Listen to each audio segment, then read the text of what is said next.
hallucinations of the eerie, weird, blood-chilling tales told by old Nancy, the Witch of Salem, and Satan, her wise black cat. They are waiting for you.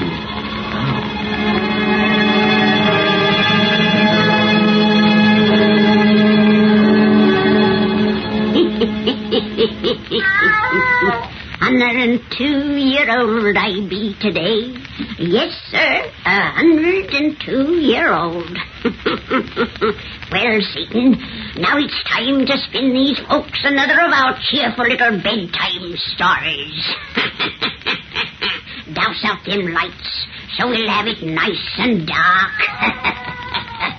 When you listens to our tales, sitting in the gloom, it helps you to have purty dreams. Now, draw up to the fire and gaze into the embers.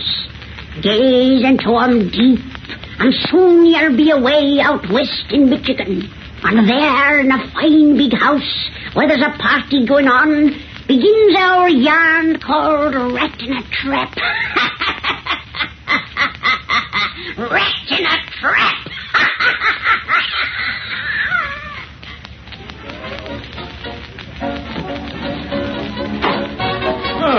Didn't know you were out here, my friend, Adelaide. Enjoying the night air, Mr. Copper. Oh, it's as hot as blazes inside.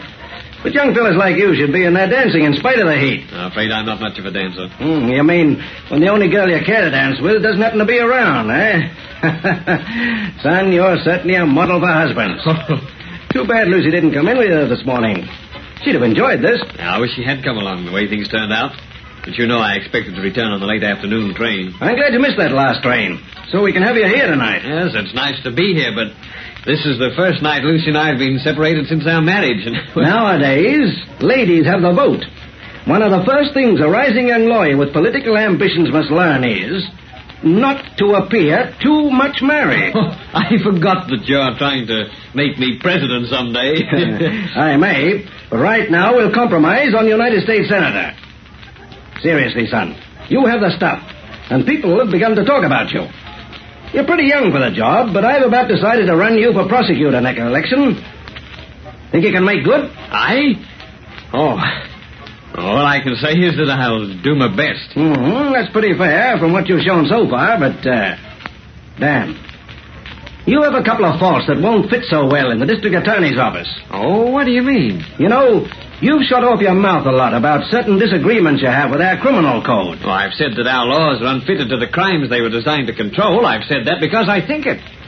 Our penal code is wholly unsuited to cope with the 1,001 types of crime, the varied individuals who commit it. If I had the power, I'd amend that code so that it would cease to be a makeshift of political expediency and instead would truly serve the cause of justice. Doggone, that's as good a piece of campaign propaganda as I ever listened to. Oh, I meant what I said. Maybe you did, but you said it like a politician, and that's what interests me. I take back what I said about your faults. Develop them. But it's getting late. Come and dance with some of those pretty girls inside before the party breaks up. I'd better telephone Lucy first. I feel a little uneasy. That summer place of ours is so isolated back in the woods, and... Lucy's not alone there. No, Pete Lorillard and his wife are with her. Or if she'd been alone, I'd have hired a cab and driven back tonight instead of waiting for the morning train. Over those roads, you'd arrive tomorrow afternoon. Come on, let's go inside. All right. Oh, there you are, Dick. Oh, we've been looking for you everywhere, you and Abner. There's a lovely little blonde, simply dying to meet you. Oh, well, I've come gladly to save her life, but I really think I should call up Lucy once more, if you don't mind. I do mind. And so will Lucy if you call her at this hour. Daddy, she'll be sound asleep. I suppose you're right, but somehow Speaking of telephones, hello? Who do you want? Daniel Miller. Oh, for me? It's Lucy. Lucy? Dan, she's crying. There's something the matter. Something the matter? Yeah, give me that phone. Lucy? Yes, dear, this is Dan. What's wrong, darling? You sound hysterical. You say the Lorillards were called away this afternoon? You're alone? 3 men are breaking in the house? Lucy! Lucy! Oh, my God!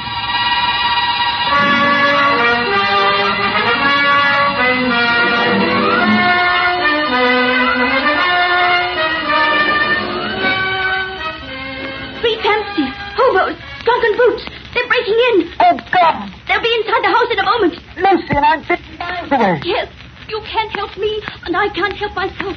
We're both helpless. Helpless, as rats in a trap. May God forgive me for what I'm making you suffer, but I had to call you to hear your voice for the last time. The last time? Yes, the last. These men are beasts. They're drunken. They know I'm alone. You have a gun? The gun I gave you. I have it in my hand. I fired all the shots but one. I saved that for myself. No. It's the only way. Listen, dear. Listen, please. You can't help me now. But maybe you can punish after I'm dead. Oh, God, Lucy. Listen, darling. I have so little time. The leader came here this afternoon begging food, and I saw him plainly. He's a big, dark, unshaven man with a livid, crisscross scar above his left eye that runs from brow to temple. Remember, dear.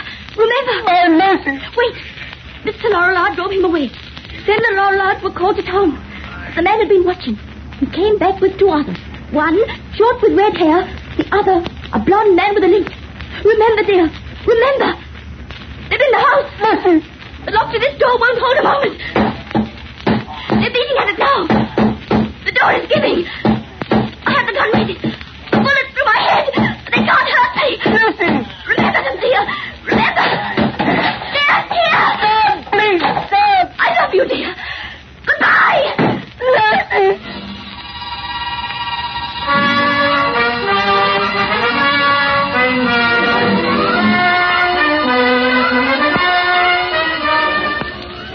And, boy, you shouldn't have come to my office today.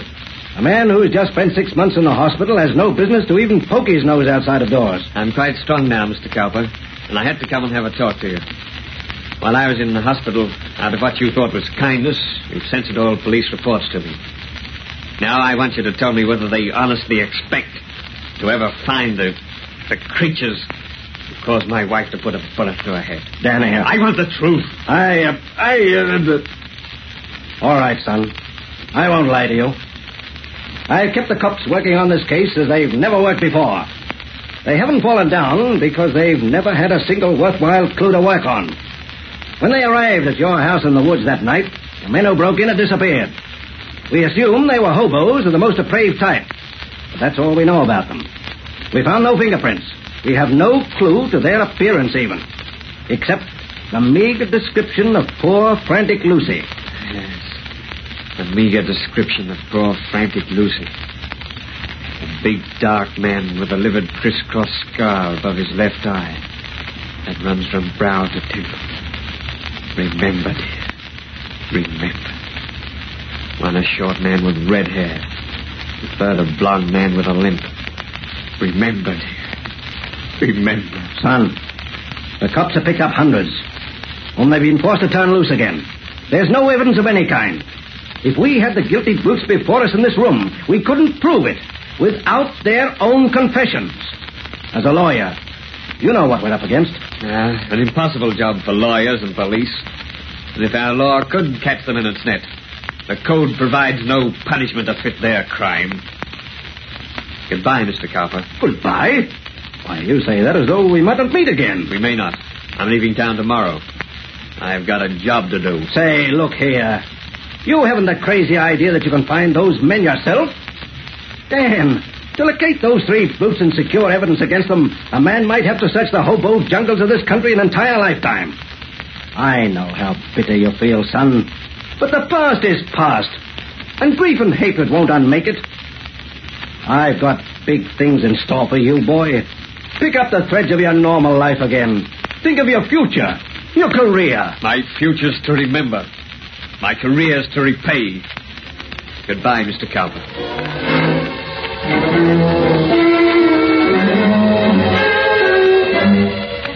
Hello there, Lawyer Thomas. Is that Yankee partner you're around? Hey, you might find him down by the railroad yards, Jesse. Dave Warden sure picks you some funny friends. Well, I suppose he likes them tramps, Lawyer Thomas. I have an idea. Sure, that man's been in this town off and on for nigh 8 years now. Yet no one knows him. Well, I wouldn't say that, Jesse. I know him pretty well. Yeah, know why he jumps like a shell-shocked soldier every time the telephone rings? No. Yeah, know why his hair's snow white when he ain't a day more than 40? No. Know what his real name was before he changed it to Dave Morton? No, and them things is none of my business or yours. Just the same, there's a mystery about that man that sort of worries me. Lawyer Thomas, why do you suppose your partner, Lawyer Morton, pays me $5 cash money for every tramp we get in the jailhouse who I persuades to take him for a tonic? My partner pays you money to secure him hobo clients? Are you here now to bring him such a case? But this time it's just for joke. The client I'm bringing him today is that tramp who murdered the old woman. Big Mike, the dog Sheriff Greeley rescued from the lynching mob last night. Big Mike asked me to get him Mr. Morton for his lawyer. Said a pal of his had told him about him. No partner of mine is touching his case. If Morton got the brute off by a miracle, they'd both be lynched. Here's Morton now. Hello, Jesse. Hello, Tom. All day. Lawyer Morton, the man over at the jailhouse who ain't got no money wants to hire you to get him out. Thanks for bringing the message, Jesse. But if you're speaking of Big Mike, I've already seen him. I'm going to defend him.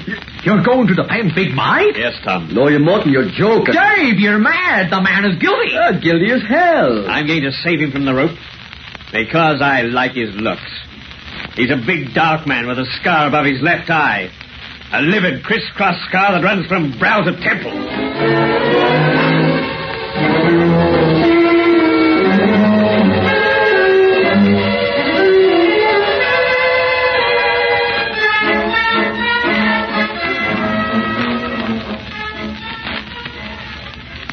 Extra payer, murder goes free. Big Mike not guilty. Extra payer. Morton wins acquittal. Jury frees Big Mike. Extra payer. God. Look at the people buying them papers and then standing round reading them, talking about me. If you hadn't have sneaked me here to your house, boss, they'd have had me swinging on the lamppost by now. Come away from the window. You're safe here, Mike. Gee, I hope so. But you gotta get me out of town quick. They'll look for me here and string me up. They'll never lynch you, Mike. I'm taking care of you now. Better have another drink while I draw those curtains tighter. I do need another hooker, boss. And I'm drinking it to you. No other mouthpiece in the world could have swung that jury so they'd bring a verdict of not guilty. No other in the world. I used perjured testimony, lying witnesses, a framed alibi. I used every dirty trick in the book. But I got you off, Mike. Out of jail, away from the hangman. And I've got you now. Alone with me. See, you're acting a little crazy, boss. See, I'll have another. You know I can't figure you out, boss. Why do you make me tell you how I croaked that old woman for you to take my case? I was interested in you, Mike. And for 10 years it's been my rule to know the truth about my client's guilt or innocence before I took a case. Yeah, I heard that. And every hobo from Maine to California says that spilling you the truth never brung him home. That's why I told you the works right off the bat. You got a great name in the jungle, boss. Yeah, it took me 10 years to build that reputation, Mike. Won't you have another drink? Thanks. But, gee, you'll have me stewed in a minute. Well, here's how again. Say, you're a funny guy. You not only spend your own dough to buy witnesses and all, but then you bring me to your house and treat me like a prince. It's very simple, Mike. I've done the things I have because you interest me. Yeah, interest me tremendously. Yeah, I'd like to know more about your life, about your travels, experiences. Other little peccadillos before you so neatly strangled that last old woman. Say, why you always asking me questions about what I done before we met? Are you afraid to trust a man who saved your life? Oh, but you ask such nutty questions. How long I'd had this crooked scar over me eye, for instance? I was merely curious as to whether you had it 10 years ago when you were in Michigan. And I told you I don't know nothing about Michigan. Oh, come on, Mike. You've lied about that long enough. I never mentioned it before, but friends of yours have told me you were there. What friends? Let me see now. Oh, yeah, their names were Red and Limpy. Red and Limpy? You know them? Quite well.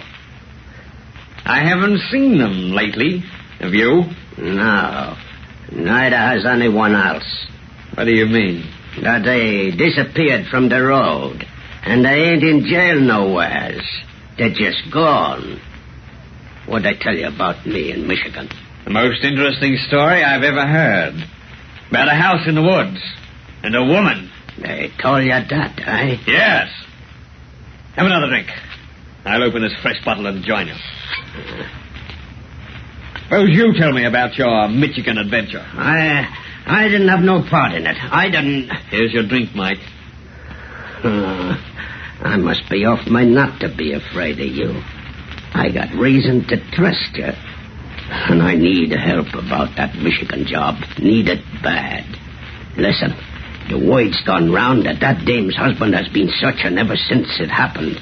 That he's been on the road with the bows and riding the rails, living in the jungles, asking questions, trying to learn who caused his wife to shoot herself. They say he did for Red and Limpy, and no one's even found their bodies. He used to be a lawyer, just like you, boss. He was... God! Why are you stopping, Mike? The notion just crossed me mind that you might be him. I must be drunk to think a thing like that about the guy who saved me from the rope. If you was her husband, you'd have sent me there. So give me that drink, boss, and I'll spill the works. This liquor tastes funny, but it's good. It's swell. Drink your own, too, boss, and I'll tell you all about a pretty little dame in the house in the woods. Helpless she was as a rat in a trap. Helpless, frightened, like I like to see 'em. Too bad she shot herself before. Say, boss, what's eating you?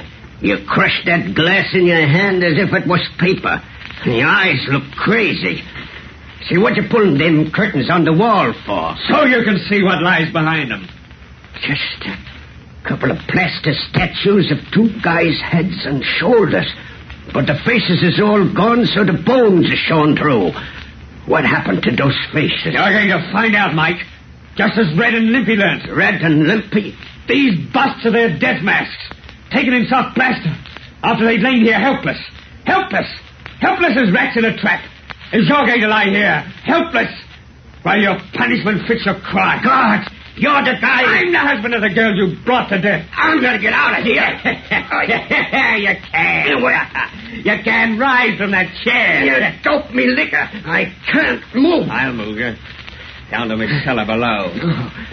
Down to my cellar for which I've saved you from the gallows. The news for you'll be too easy, Mike. Your punishment will fit your crime. No, let me go. Let me go. What you gonna do? Your punishment will fit your crime. Your punishment will fit your crime.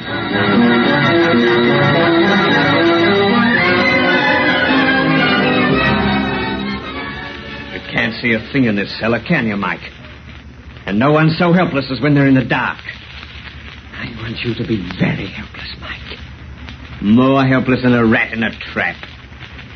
Helpless as a woman alone in the house in the woods. Helpless as a man who loved her and who heard you 50 miles away. Helpless as a man who heard the shot that killed her.